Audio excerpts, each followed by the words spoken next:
I'm Marion. I work at Metomic, the company organized this webinar today. So we have two fantastic guests with us, Cary. Hello, Cary from Zego, and James from TravelPerk. Hello, as well as Rich, who is our CEO at Metomic.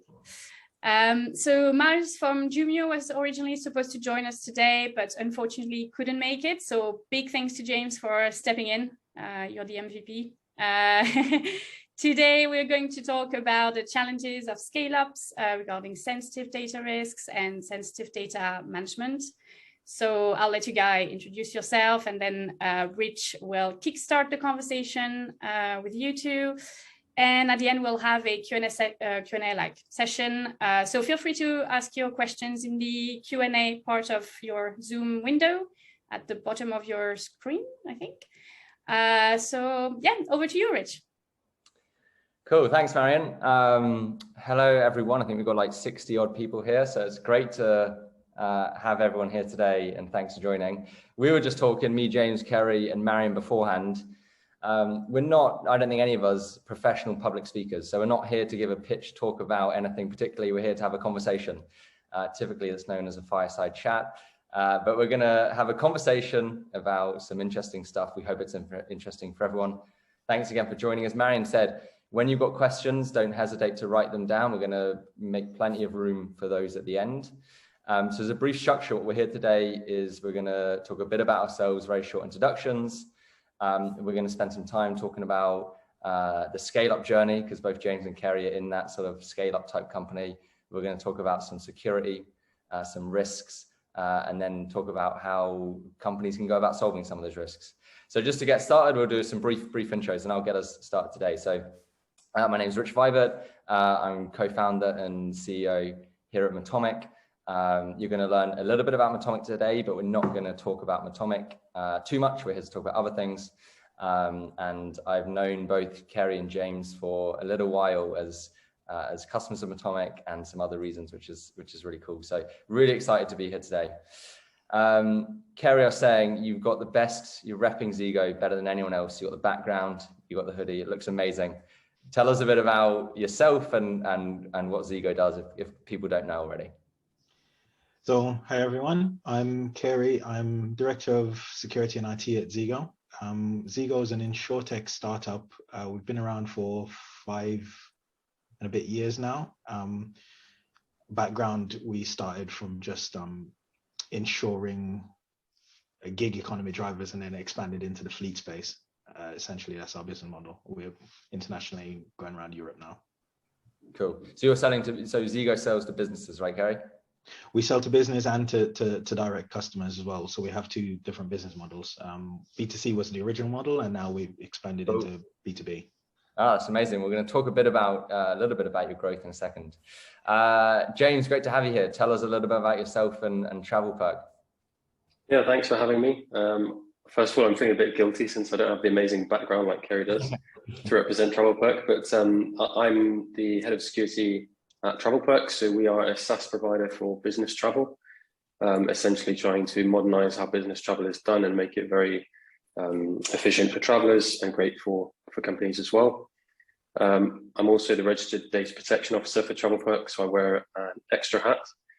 And prior to TravelPerk, which I've been at for the last 3 years, I've got a background in like consultancy, military and government environments, and a background in digital forensics. Amazing. Well, thanks again for joining, guys. And maybe James, we can start with you. So we call both, I mean, I think you guys, your companies would say you're scale-ups, tech scale-ups within this tech scene. And we're going to talk a bit about, the risks of, or like what it's like growing a tech scale-up. James, maybe you, because it's interesting that a travel company has scaled during the last 2 years for reasons we can all sort of imagine. What does scale up mean? So talk to us a little bit about your growth. Like, how many employees have you gone from? Where are you going? What was your last financing? Where's TravelPerk at as a company right now? Sure. So I guess when I joined TravelPerk about 3 years ago, we were approximately 250 employees, having recently raised, I think it was a Series C. So we've literally in the last few weeks been announced as a unicorn with a heavy Series D round. So that's been pretty great. You're absolutely right. It's not a startup anymore. It's very much a scale up. And to put that into a picture, I had hair when I joined this company. I mean, I had a good amount of hair. I actually had an afro once, but yeah, it's definitely like being on a rocket ship. Well, we'll do a fireside chat about the afro another time because I want to hear about that. Yeah, totally separate. For sure. And Cary, Zigo, what's Zigo's journey been like since you've been there? So I started a little bit earlier than James. I was maybe employee number, I'm in the mid 30s when I started there. We were just Series A, I think, at the time. We've grown massively since then. We're now plus 600 employees, and we're the first insurtech startup in the UK, unicorn. Amazing. To reach that status, and we're at Series C funding right now.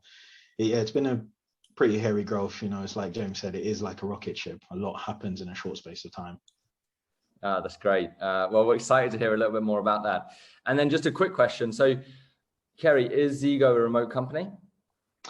We consider ourselves flexible first. It's in this space nowadays, we can't guarantee what it's going to look like, and we try to accommodate what people need to do their best work. Sure. We have been remote for quite a while, but we are going to maintain an office space, which will make an option for people to go in if they want to. But you do have people different places in the world working from their laptops a lot of the time from home. Most of the time we are all over the world. Just as an example, my team, we're in Scotland, Madrid, all about the UK, sometimes, you know, all over the show. So yeah, okay, definitely remote friendly. Cool. And James, I know that TravelPerk is largely based in Barcelona, but also you've got people different places working from their homes on their laptops. Yeah, absolutely. I mean, we have a number of offices around the world, but yes, we're also a remote company right now. Very flexible because obviously as a travel company for business travel, we believe in face-to-face as well. Yeah. But we offer like a hybrid, I suppose, really for our employees, quite flexible as well. Okay, nice. All right, so we've got a bit of a background. What we want to talk about is we're going to talk about sensitive data like PII, data like API keys, anything that's sensitive to businesses, which can mean different things. We're going to talk about that. And we're going to talk about sensitive data in the cloud, which is why I asked about the remote. I assume cloud is a big part of your businesses. I'm going to start kind of broad, and James, I'd love to start with you. So tell us about the use of, what type of data on a high level is TravelPerk processing, and how important is using cloud applications, cloud infrastructure in the processing of that data? Sure. So I guess like many startups, scale-ups, we're in the tech space. We've been embracing cloud technology really from day one. Of course, there are many kind of benefits to using SaaS to help you scale quickly and cost effective. So we've been using SaaS tools since day one. There's obviously many different types of data we process, but given that we're a business travel provider, I guess the core thing here is that we process a lot of personal data relating to our customers and of course their travelers. And I assume like you're also using cloud to process data like employee data. Yeah, correct. So literally we don't have anything on premise. Like that's how far into the cloud we are. Okay, so everything's been put on all the data that you have is in some ways touching the cloud in some ways. And because of your growth, that's not getting any smaller. The velocity is getting greater and the amount of data is getting on there. How do you think about that? Like in a security role, I assume you think about that maybe with a different lens to a sales team or another team, right? And I'd love to know what it's like through your lens when you see this type of growth and on cloud and sensitive data. Sure. I mean, I'll be very interested to hear what Cary's thoughts are in a minute, but for me, like I think it's going back to that rocket ship analogy, right? It's a real challenge. But it's also a very exciting space to be in for a security professional. I think security pros these days are not just interested in locking stuff down. They're a lot more focused on being an enabler to the business. And so to enable a business, it's going back to risk management, which is how can we enable and provide opportunities while at the same time, obviously keeping things secure and like risk friendly. So it's a fine balance. But it's a really enjoyable thing to do. And I think my team enjoy that challenge as well. Yeah. So I assume, and Cary, I'm going to ask you a similar question in a second, because and that James had an interesting point there. But security for a tech scale up like TravelPerk, it's not just about securing data, but you probably work quite closely with, the executive team and making sure that the business can grow. while sort of de-risking stuff? Is it quite a lot about that? Yeah, absolutely. I mean, in terms of my particular job, like as you say, like you've got to try and make things work for the leadership team and then across the business. And the same thing goes really for every different department. So again, in startups and scale-ups, you don't really see everything in terms of tooling being managed centrally necessarily by an IT team.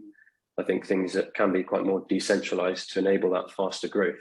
Yeah. And so that's why it also is really important to have engagement not just up the chain, but also across each of your different departments. 100%. Yeah, totally. And Cary, I think when we first started speaking, you didn't even technically wear a security hat or title. It was technical operations. So how did you get why were you ever involved in securing sensitive data, or just this area in general? It's always been an interest of mine, but by the nature of what I used to do. So my background is in technology. I've always been in IT, been a sysadmin, network engineer, the whole gamut of things where I've had to consider security almost at the peripheries.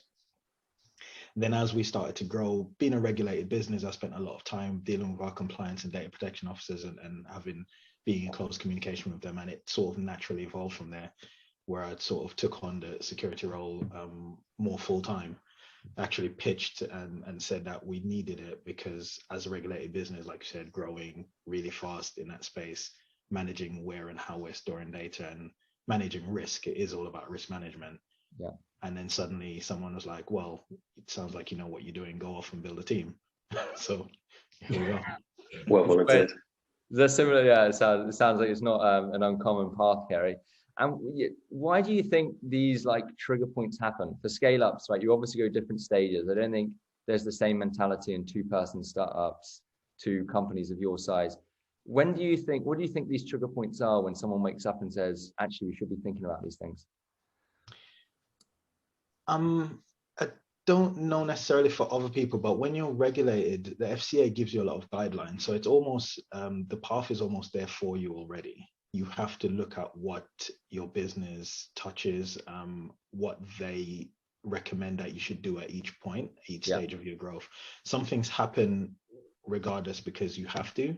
And then because of certain interests of certain people, you start thinking about it. There's a lot of things in the media about breaches and everyone starts to get a bit nervous and a bit more careful, and we want to manage our risk. But particularly without slowing anyone down. It's like James said, new age security people aren't about being gatekeepers. We're interested in putting in guardrails, teaching people how to do the right thing so we can move at pace. Yeah, okay. And so it sounds like there's not like a definite playbook to go to, a tick box of like, here we need to do this, this, and this. It's more about let's do the things that feel right. And to James's point, they're not get in the way of the business growth at the same time. How do you balance these things? How do you think about balancing these things? Because that seems like a hard balance to strike. It is a hard balance to strike, and I don't think you should expect to get it 100% right at any given time. It's always a pendulum swing. Sometimes you swing too far towards control, and you have to loosen up a bit as well to give the business room to maneuver. And we have to experiment and learn. And then when it goes too far the other way and you start to see it getting a little bit on the edge, you have to bring it back so that we don't get into any trouble. And you're always sort of leaning to either side of that line to make sure that we can keep moving. Interesting. Yeah. James, do you resonate with that too? Yeah, absolutely. I mean, I think like Cary says, you have to just keep your eye on the ball, because with this kind of speed, things aren't going to be the same in 3 months as they were today. So you have no other option really.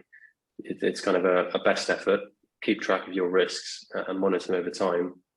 And then you just adjust your strategy accordingly.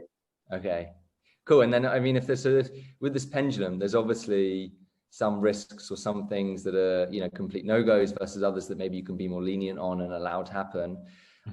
Just as a backdrop to that, both of you use, more than one SaaS application, more than one, maybe even like, you might even use more than just AWS, right? You might have different sort of cloud providers in general. Can you talk a bit about that? So James, how many SaaS applications do you use at Travelpert roughly, the ones you know at least, and what sort of things they do for you? Sure. Well, I mean, if we're talking about like the main business systems that the whole org uses, we're probably talking around 30 to 40. So quite a lot of different systems in play, everything from your HR system through to, as you said, things like AWS to host a production environment. everything in between, you know, Slack, Zoom, all the usual tech that you're expecting to see. We use that and more. Okay, and you're putting different data in different cloud applications, right? What for you on that pendulum that we we're talking about? What are things that are like? How do you define what's like a complete no-go? And what I'm talking about here is different types of data in different places. Is there areas that it's like we just cannot do that is completely off the cards? How do you look at that pendulum when you think about data in different places? Yeah, I mean, I think for Travel Perk's position, it's quite clear because obviously we're business to business, and processing that kind of personal data, we act as a data processor on behalf of other businesses. So for us, we have to have very clear controls in place around where we're going to store customers' data. So yes, I mean, we have a defined list of data sub-processors. They've had very stringent checks done to make sure they're going to meet the same level of security or better. Yeah. And obviously we would only expect to find that type of data in those environments and nowhere else. Right. And when you talk about types, do you mean like categories? So like customer data in general, or do you go a level deeper and distinguish between things like a credit card number versus a passport photo? Like, do you distinguish at all on the types of data itself?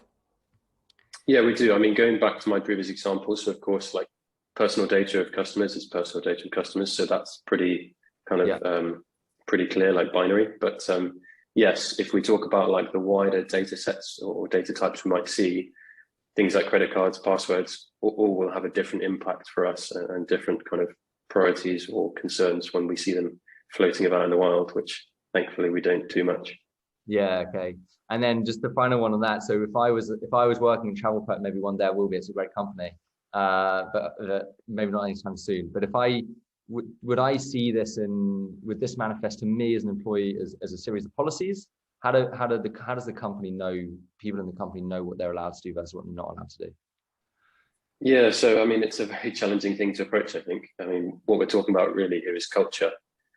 So we do everything from in face-to-face training, which is very customized and applicable to our different teams, which we lead.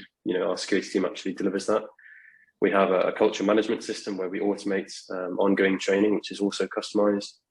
We have policies, procedures, and of course, like we do, face-to-face activities as well, bulletins, end of week or all hands presentations. So we take a lot of different approaches, I think, and I also think that's kind of the way you need to go really in such a not quite crazy environment, but again, like with that hyper growth, you have to take many different angles to try and tackle this stuff. Yeah, and sometimes it's like just the most foundational thing there is, which is the culture, right, and less of the policies and the documents. Cary, what are your thoughts on this? So going back a little bit, so again, ton of different cloud applications, I assume. You're processing different types of data, customer PII, employee PII, passwords, and so on. And in that, different types of data in terms of like passport photos and credit card numbers. How do you draw your matrix of risk around these different variables? Like, how do you think about that? With great difficulty is the answer. And, we take a similar approach to James. It's trying to categorize what are the things that are important and teaching people to do the right things. Like, I think building that into the culture is the most important, and you have to be flexible to some extent. So you have to keep an eye on what's happening, the ways of working for different teams, and then tailor the advice to those specific teams. Obviously, we have a broad set of policies that cover things that are definite no-goes. These are guidelines, these are the standards that we expect. But then within that, you have to be flexible and reach out to different teams. What we're trying to do is establish like a security champions network so that everyone can bring their own context and ask us questions about what risks might be. We can teach them to do some high-level threat modeling based on what their particular concerns might be for that business area, and try and do it that way. But it is trying to be as flexible as possible for what the needs might be, and setting a baseline for everyone, training campaigns against the common attack vectors, phishing, etc. And Cary, how do you even have visibility into what's going on, right? The size you're at, we find it difficult as a relatively small company at Metomic knowing what apps are being used, what data is being processed where. How at places like Zego do you possibly have even insights into the visibility of what's going on in the organization? Or is it something that you just don't know and you wish you did? It's a little bit of both. So you start, as you grow so quickly, you realize that there are a lot of things that people have preference about using. So, I mean, we've got a really good IT team. So what we started to do now is, we try not to put too much controls in place, but we put process in so that if people want to use a bit of software, they can ask us to vet it for them. Okay. And then we do it that way. So there's like a very clear process on, I want to use this SaaS application. We ask some typical questions like what type of data is going to go in there, who's going to use it, where are they based, and we do our security checks, and then they get sign off, how many licenses you need, etc. We try and make that as smooth as possible, but also you don't want sprawl. So if you have 10 different bits of software that do the same thing and people are asking you about it, you start to get to the stage of, have you thought about using this one that we already have, just to try and not make it turn into hundreds of different things. Okay. But that's the only, I don't think you can ever really know 100%. It's again, best efforts and putting controls in place. Best efforts. And James, similar for you, how do you keep visibility to the best of your ability on what data is flowing where, basically? Yeah, absolutely. So I mean, I guess a mixture of things like audits. We did quite a large project probably about 9 months ago to migrate all of our applications into Okta. So that also gave us a really good opportunity to see, essentially what's being used. And then, of course, in terms of day-to-day stuff to keep on top of it, we also use tools like Metomic, to actually give us deeper insights and help, spot other things that we may want to look into deeper. Okay. And James, you mentioned before, the culture is an important element, which is sort of what Cary's saying. It's sometimes it's just installing a culture and then hoping that, this is the best that we can do and hoping that things go right from there. What actual initiatives do you take on a day-to-day, month-to-month, quarter-to-quarter basis to help install this culture into the organization? Many different things. I mean, as I said, we have a culture management system, which is really, really cool. We can actually track which of our employees are most risky and kind of automate responses to that. We do prizes and all sorts of things. We're tackling it from many angles.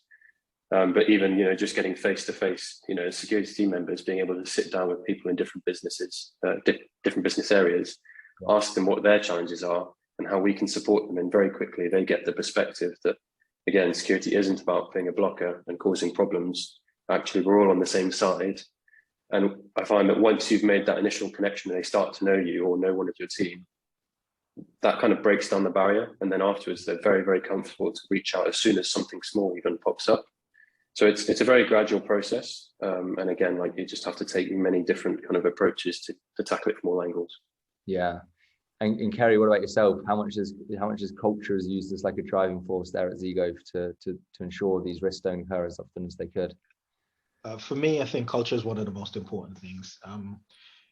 People nowadays, when you look at your threat vectors, your attack vectors, it's always about people. People don't try and generally hack technology. Those things that are coming up now are old things that exist that people are discovering. Everything now is about social engineering. So I think we spend a lot of time focusing on the human firewall, as we like to call it, build it into the culture, teaching people the right things to do. And more importantly, why. I think if people understand why they need to do things, it helps them to make better decisions. And you can always then plug the gaps with technology. There's always a place for technology for just we need this done this particular way and we can check against it. But the rest of it is trying to encourage good behaviors and giving people guidance. For sure. And then, so does it ever arise as the case when you talked about when a new application wants to be used, someone would fill out, an employee would fill out sort of an application, so to speak. Mm-hmm. Does it ever happen that would be turned down by the business? That it would say that we don't accept that for security reasons?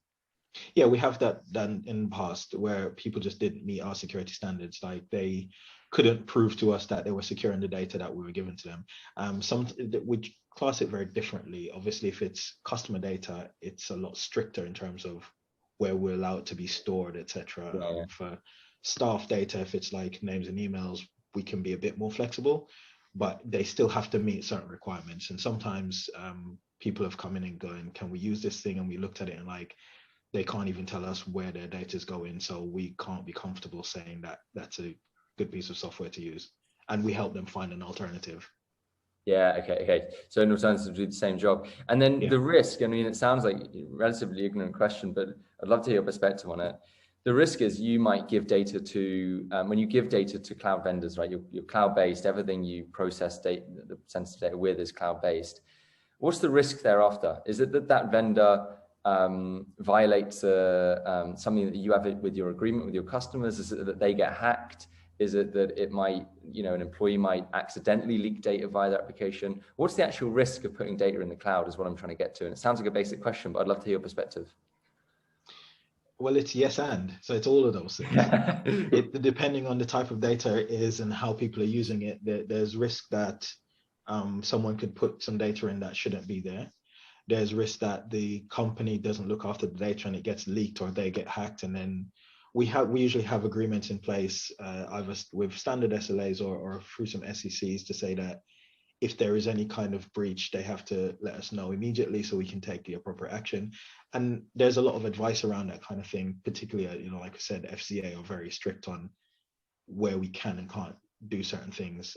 So that's usually what determines how strict we are with those risks. Yeah. Okay, cool. And then James, so switching on to Cary alluded to it, there's some automated controls in place as well. So you've got the culture, which is, sort of conceptual in some ways, right? You're making sure that employees know what it's doing and doing the right thing. But there's obviously a degree of automation that you want to use to stop things happening. Can you talk to us about that? Like what automated controls you have in place to ensure that the wrong data doesn't end up in the wrong place or doesn't end up being exposed to the wrong people?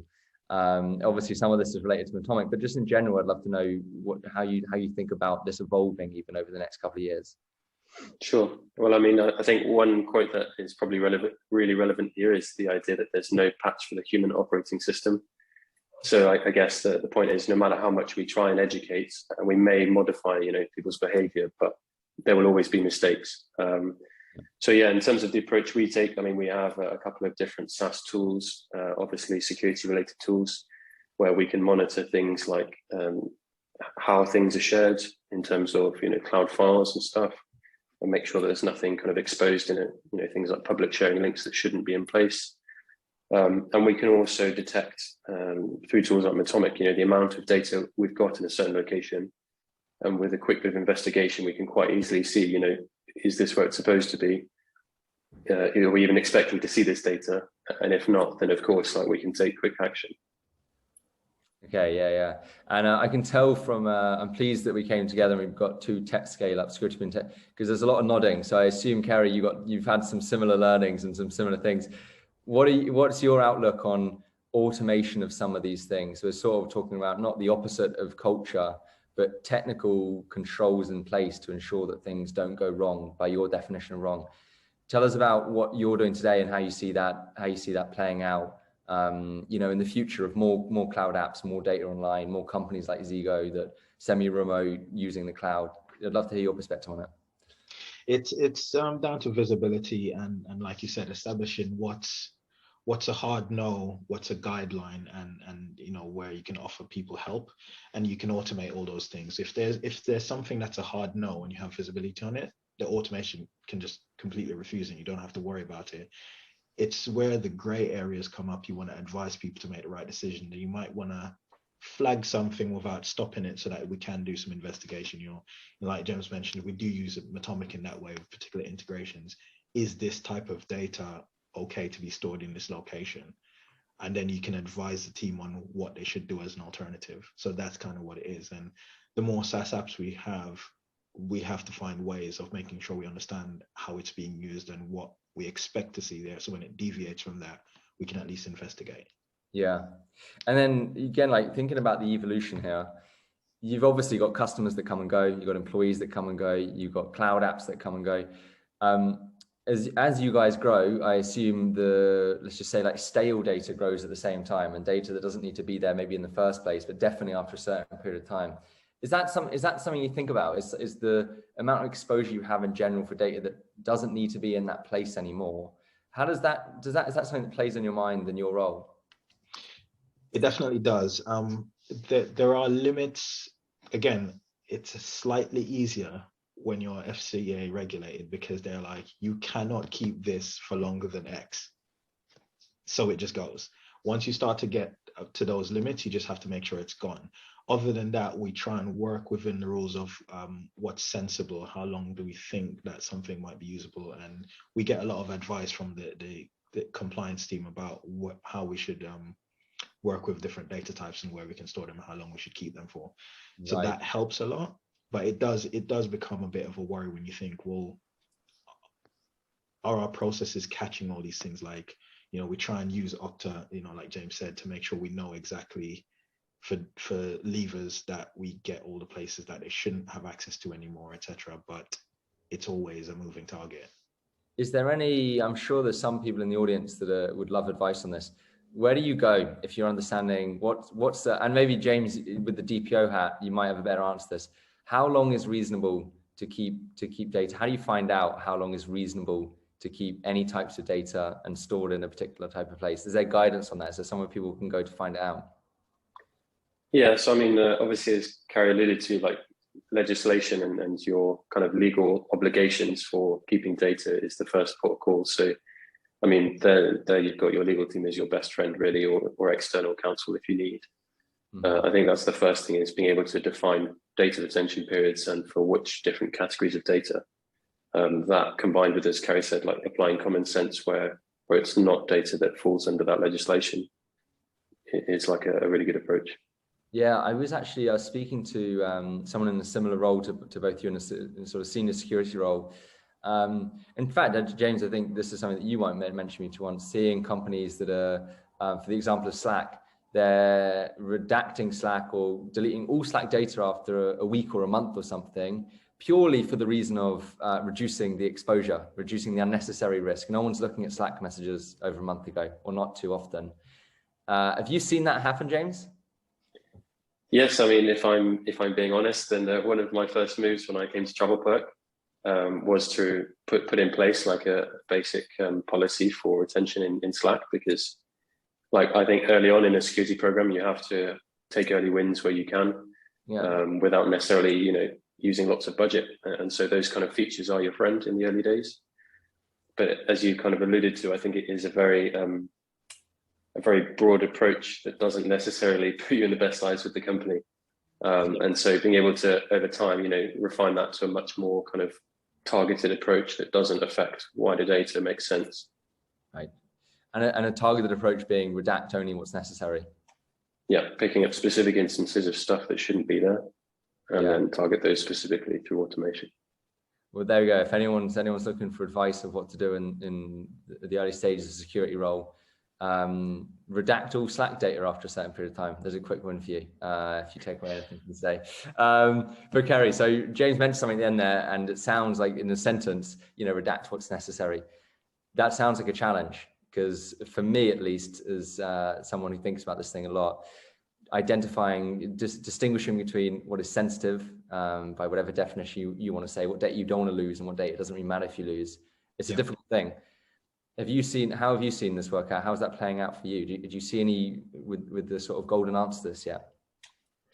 Well, this probably not. So it is about how people are using tools. I think a lot of it, again, comes down to guidance, telling people what they should and shouldn't be doing and putting what types of data where. You have to provide that guidance. If you automatically redact everything in Slack after a certain period of time, you'll get a massive uproar because people are used to using the tool in a particular way. So we try and ease through any transition. So we put something new in place first, and then say we're going to take this away or we're going to implement this change, because otherwise you shoot yourself in the foot potentially, because then you still have to go and find a way to provide them a safe location for all this data, or teaching multiple hundreds of people what the new guidelines are for how to use Slack can be, can take longer than it to flip a switch to redact everything.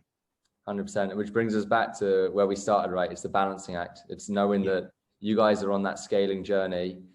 One of the potential obstacles to whatever next milestone you're aiming for is losing data unnecessarily or in the wrong place or something that was a mistake. And you just got to do your best. You got to do all the things that you can do to stop that happening. And management teams are on board with that. It's all that's the goal of that's ultimately what you need to try and do. If I've heard correctly today. I think so, 100%, and definitely, tools like Metomic will help us do that, because it is that visibility. It gives us the visibility to see what bits of data are going into what tools, and then you can make informed decisions. Amazing. Well, we got some questions brewing in the Q&A, and I want to get onto those and leave people 5 minutes or so at the end. And so we're going to talk a little bit about Metomic, but only very briefly. Actually, first I want to ask another question about advice. So James has given a bit, redact all your Slack data. I'm only joking, James, it's not your advice. But think about it, maybe.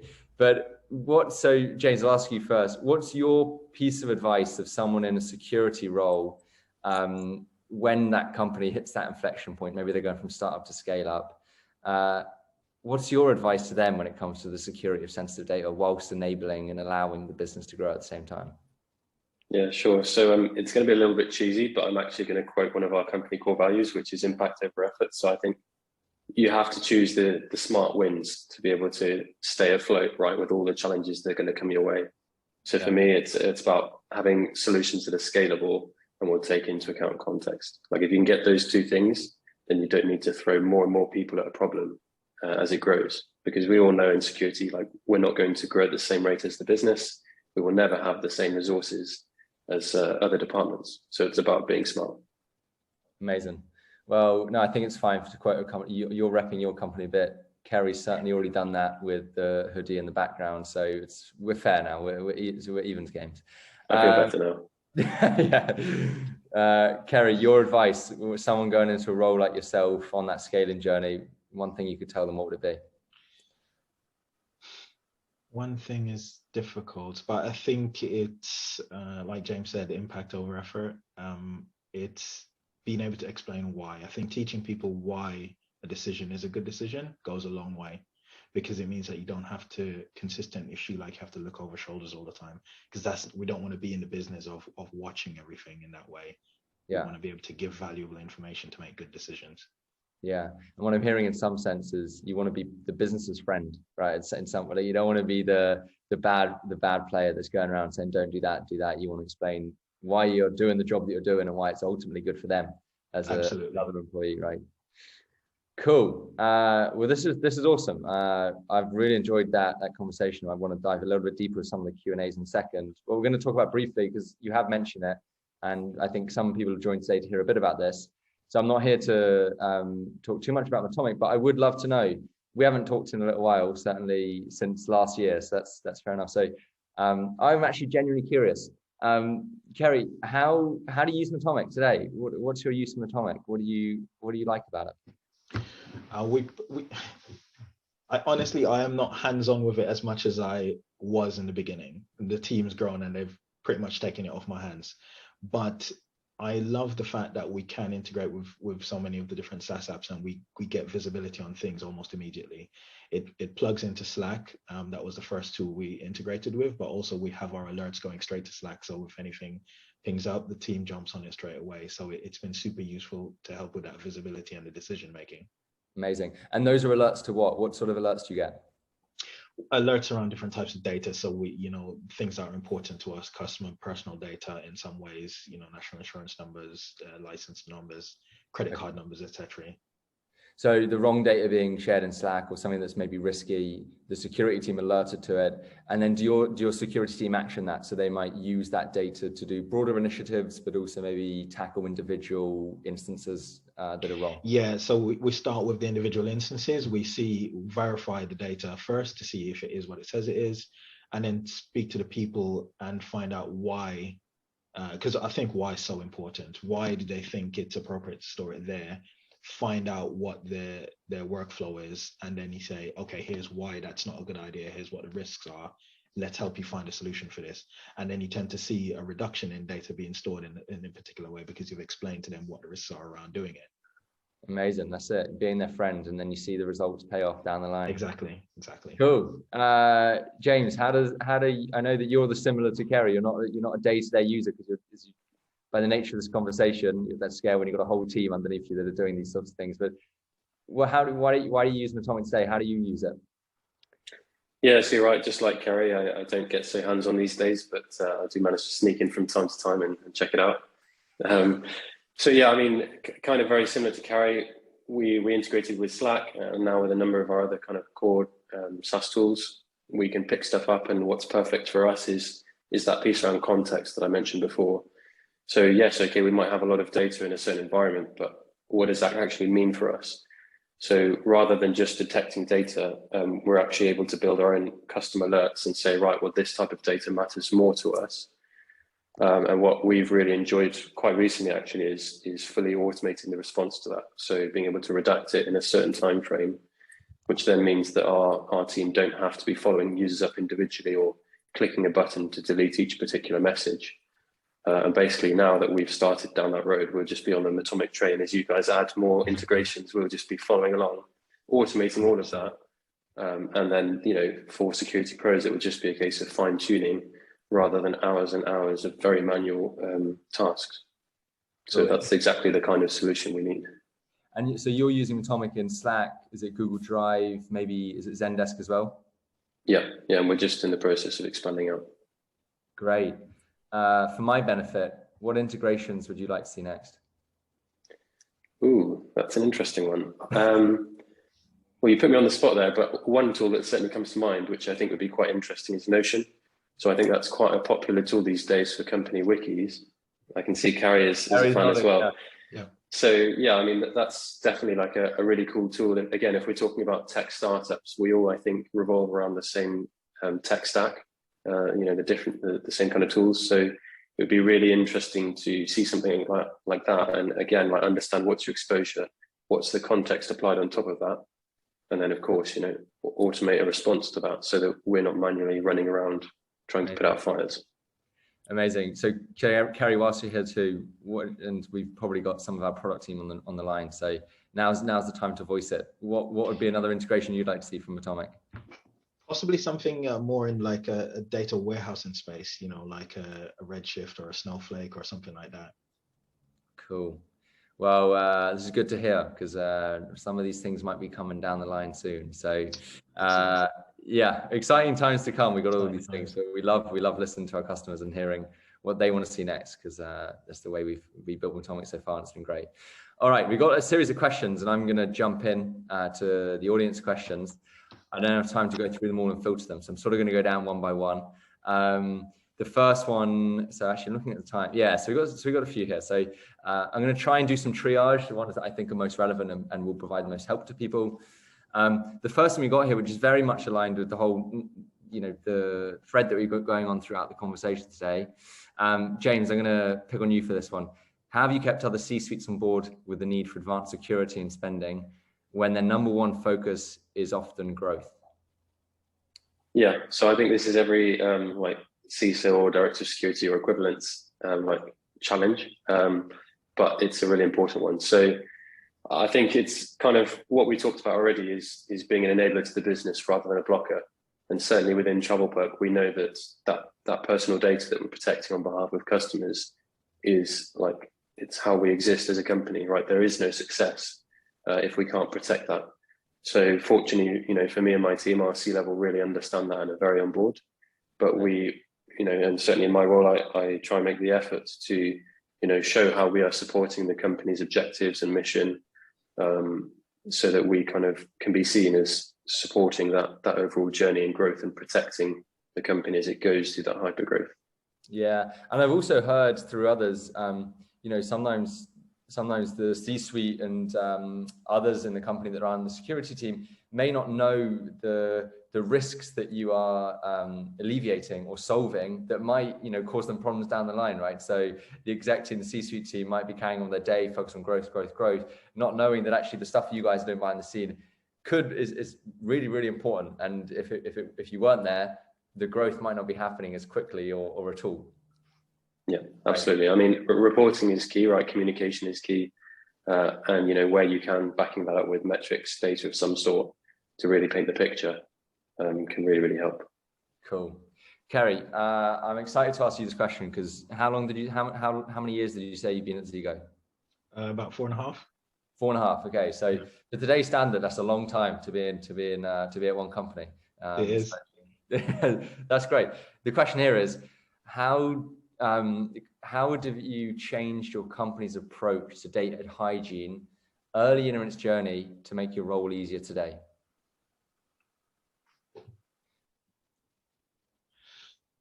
The honest answer to that is that I don't think I could, because the decisions were made at the time were made with the information that we had.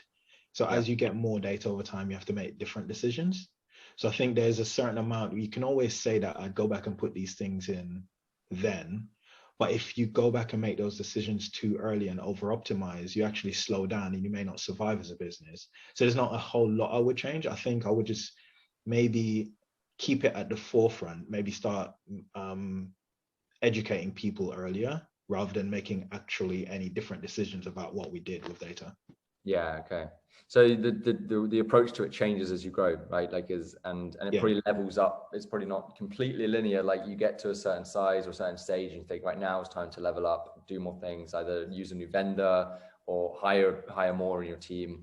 It levels up as you grow, right? It's not as you grow, yeah. Okay, that's really useful. And then similar, like James, how do you deal with the data leak as you scale up in terms of amount of instance? We talked about this relatively recently. Depends on what, how you define a data leak, and maybe you can tell us a bit about that. But it sounds like, it's not a 0-1 game. There's always risks going on. And the question here is, I'll just say, so I'll read it out. How do you deal with data leak as you scale up in terms of instance? Do you still deal with all leaked artifacts, including documents, repositories, entries that might not even contain very sensitive information? I'm having a bit of an audio issue, I think. I'm getting crackles coming through, so I don't know if you can communicate. Perhaps I'll just disconnect my earphones. You disconnect. It's a bit crackly. You disconnect. And then we're going to move on to the next question, because Cary, it's actually tied straight back to the other question that we just asked you before. So whilst James sorts out his audio, the security business balance, you've obviously got a lot of experience there. We talked about making friends. Is there a particular department which causes you most problems, or it's most difficult to build that friendship with and build that balance with?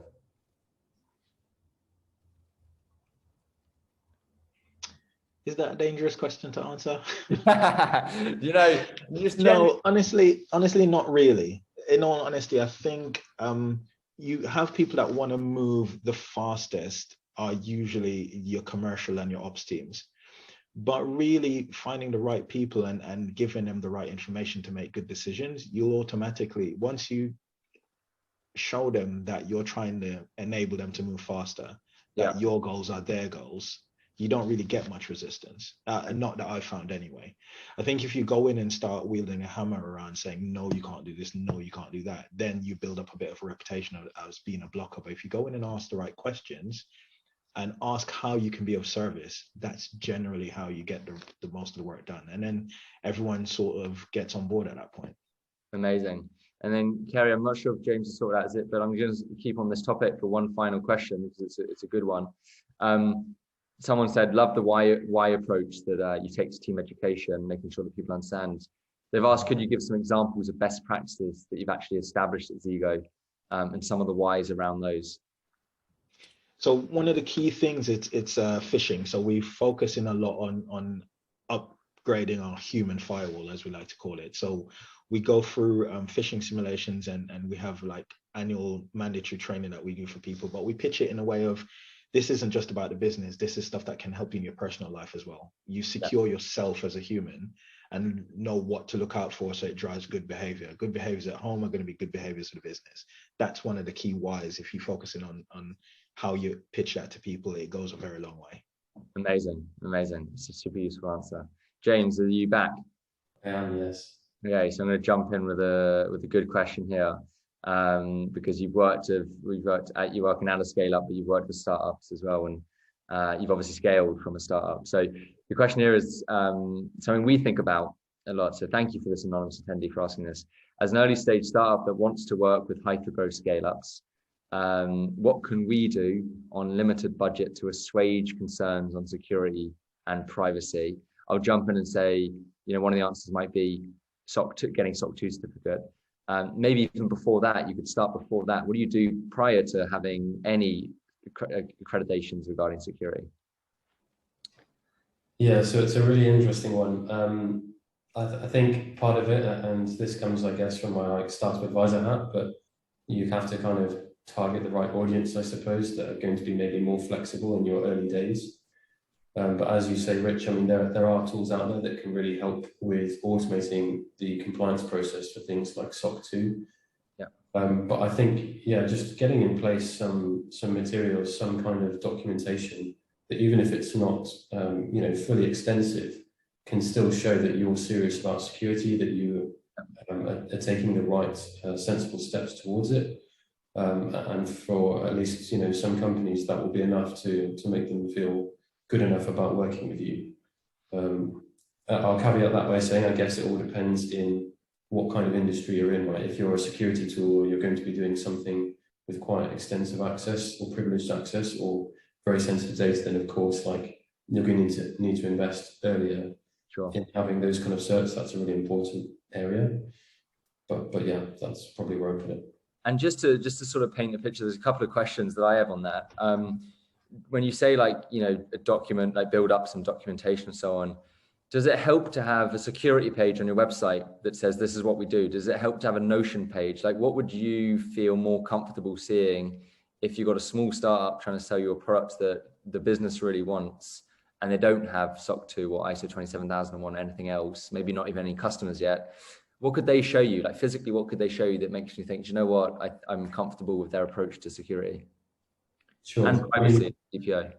Yeah, so I mean, in the early days when I joined TravelPerk, we started by sharing something that we called the Security Bible. So essentially, like, our kind of best picture of like providing an overview of our organizational measures and what we were doing.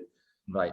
And like I said, it wasn't the be all and end all, but it was pretty good. I think, of course, again, there has to be a point that you arrive at that stage, because if you're so early stage in your security, you may not have a lot to put on there, if we're honest. So in the early days, I think you need someone that understands security in your business, whether that's internally or, an external consultant that can give you a bit of time.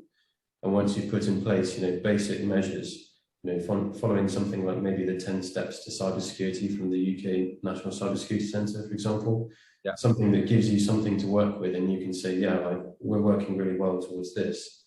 Then you've got some measures you can share, an early 1 to 2 pager, and then over time you can expand to something way more kind of comprehensive. And then just one other, thanks, James, it's very helpful. Just as another sub question to that, you talked about the audience, it depends on the audience.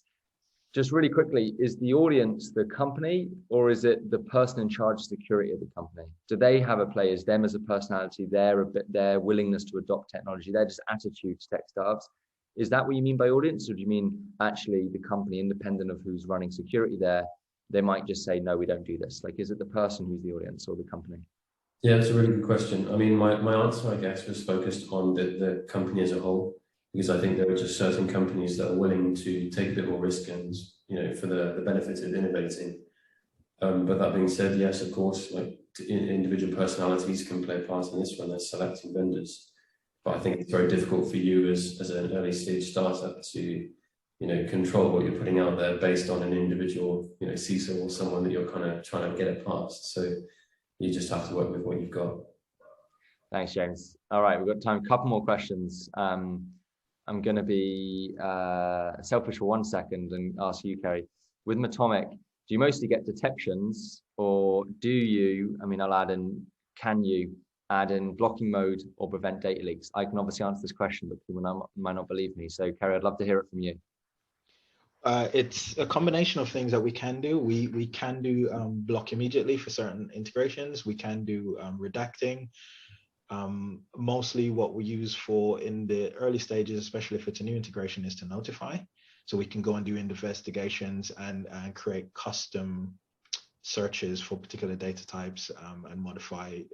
The standard out of the box ones are great, but we can put in things that are most important to us to first identify, and then we can block. Amazing. Cool. Yeah, and I'll obviously just finish that. So yes, you can do redaction as Cary said. You can do notification. You can also do one of the latest features which Cary may not have seen yet is retention periods. So James, that sort of solves the problem of you can destroy any sensitive data in Slack after 1 week, but retain the rest of Slack. So you don't have to get rid of Slack every week. You can just get rid of the PIO, which is one of our latest features. But James, just to close this out, another question about Metomic. I do think this is helpful for everyone.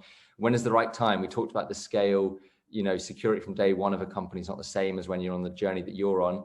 When is the right time that companies might want to start looking at a tool like Metomic? It's interesting. I was just thinking about this literally 30 seconds ago. So Actually, like I genuinely believe that the earlier you can get this stuff in place, the better. And this is like the benefit of hindsight, I think, because when you're implementing a technology like this in a larger organization that's still growing fast, I think you have a lot more people to kind of win over. And as Cary said, like in the early stages, you need to put it in like monitor mode or alert people, but not fully do a hard block. You have to kind of build up to that. So doing that when you're a smaller company is far, far easier. And then anyone that joins after that, that's just the norm for them. That's what they are expecting because that's what they've always known. So I think the earlier you can get this stuff in place for that is really important. And just generally, you know, the culture and avoiding the need to just, like I said before, throwing more people at the problem, which is just not a cost-efficient way of doing things. There's music to my ears, James. And on that note, we're going to finish because it's a great note to finish on, obviously. I haven't managed to get around to all the questions. We might be able to take a log of them and get back to people on them separately. Always feel free to email me, richard@metomic.io, if you want to ask questions that I can then direct to James and Cary. I'm sure they'll be willing to help out. So email me if you've got any questions that I haven't managed to get through today.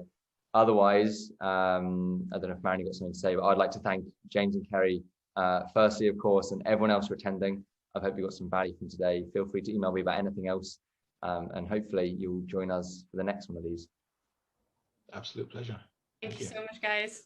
Cool. Thank you to the whole audience, and yeah, we'll send the link to the recording shortly, and maybe we can write some blog posts to answer the most common questions that we didn't get a chance to answer today. So thanks, everyone. Thanks, everyone. Thanks, everyone. Have a good evening. Bye. Bye. Bye.